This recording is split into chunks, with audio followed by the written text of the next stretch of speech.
আপনাদের সামনে কথা বলতে চাই। বাংলাদেশের রাজনীতিতে এখন সবচেয়ে বড় বিস্ময়ের নাম ডক্টর খলিলুর রহমান। এক সময় যাকে মনে করা হতো কট্টর ভারত বিদ্বেষী বা ইন্ডিয়া বেটার, সেই মানুষটি এখন তারেক রহমানের নবগঠিত মন্ত্রিসভার পররাষ্ট্রমন্ত্রী। অন্তর্বর্তী সরকারের জাতীয় নিরাপত্তা উপদেষ্টা থেকে সরাসরি নির্বাচিত সরকারের গুরুত্বপূর্ণ এই মন্ত্রণালয়ে তার আসীন হওয়া কি কেবলই একটি রাজনৈতিক নিয়োগ, নাকি এর পেছনে লুকিয়ে আছে কোনো গভীর ভূ রাজনৈতিক সমীকরণ?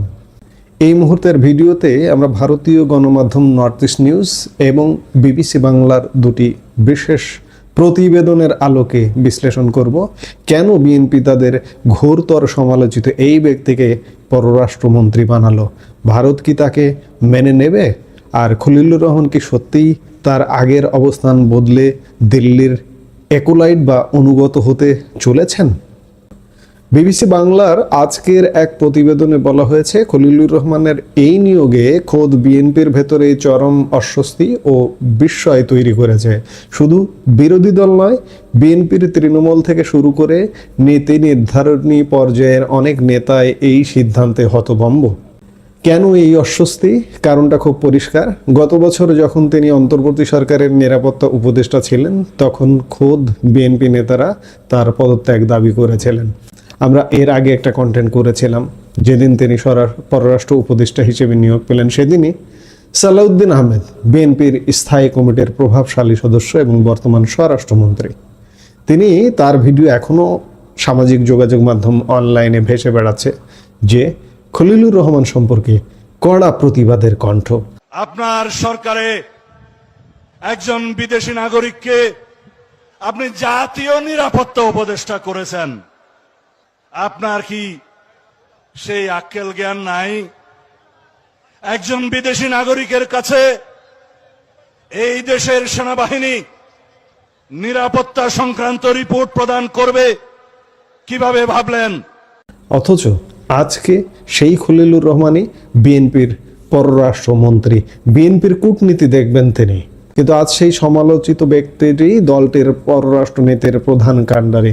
এখন প্রশ্ন হলো, তারেক রহমান কেন এই ঝুঁকি নিলেন?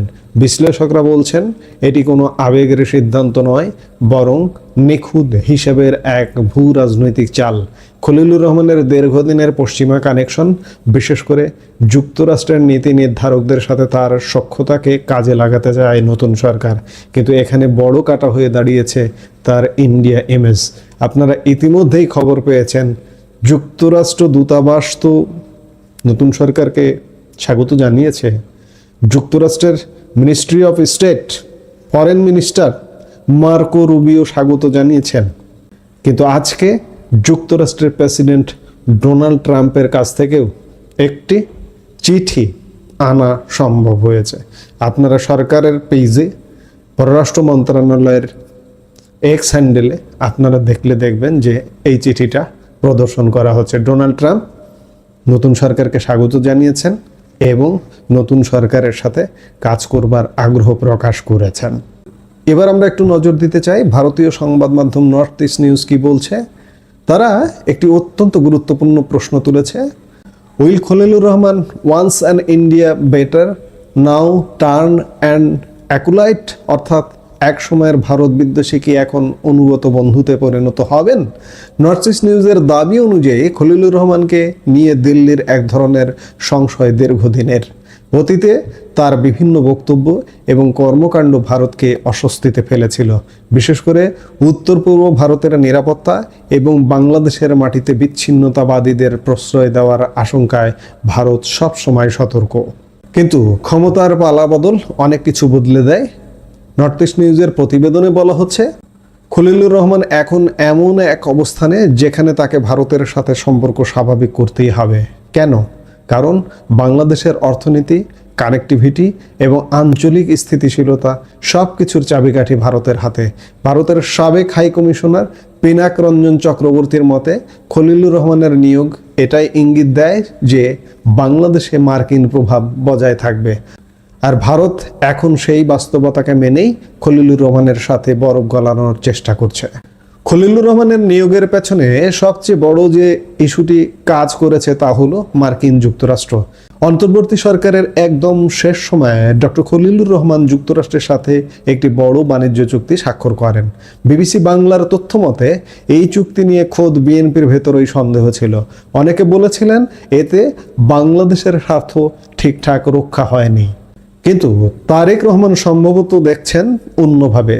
তিনি জানেন আন্তর্জাতিক পরিমণ্ডলে নিজের গ্রহণযোগ্যতা বাড়াতে এবং পশ্চিমা দেশগুলোর সমর্থন নিশ্চিত করতে খলিলুর রহমানের মতো একজন প্রভাবশালী লিয়াজও দরকার।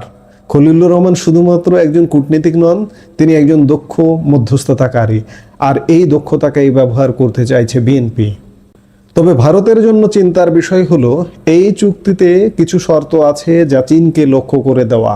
ভূরাজনীতির এই খেলায় খলিলুর রহমান যদি পুরোপুরি ওয়াশিংটন ঘেঁষা হয়ে পড়েন, তবে দিল্লি আর বেইজিংয়ের সাথে ভারসাম্য রক্ষা করা তার জন্য হিমালয়ে জয়ের মতো কঠিন হবে।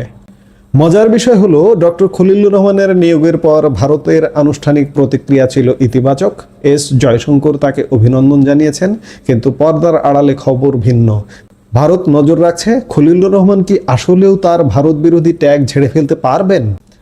নর্থ ইস্ট নিউজ বলছে খলিলুর রহমানকে এখন দিল্লির কাছে প্রমাণ করতে হবে যে তিনি কেবল মার্কিন স্বার্থ নয়, বরং আঞ্চলিক নিরাপত্তার ক্ষেত্রে ভারতের উদ্বেগকে গুরুত্ব দিচ্ছেন।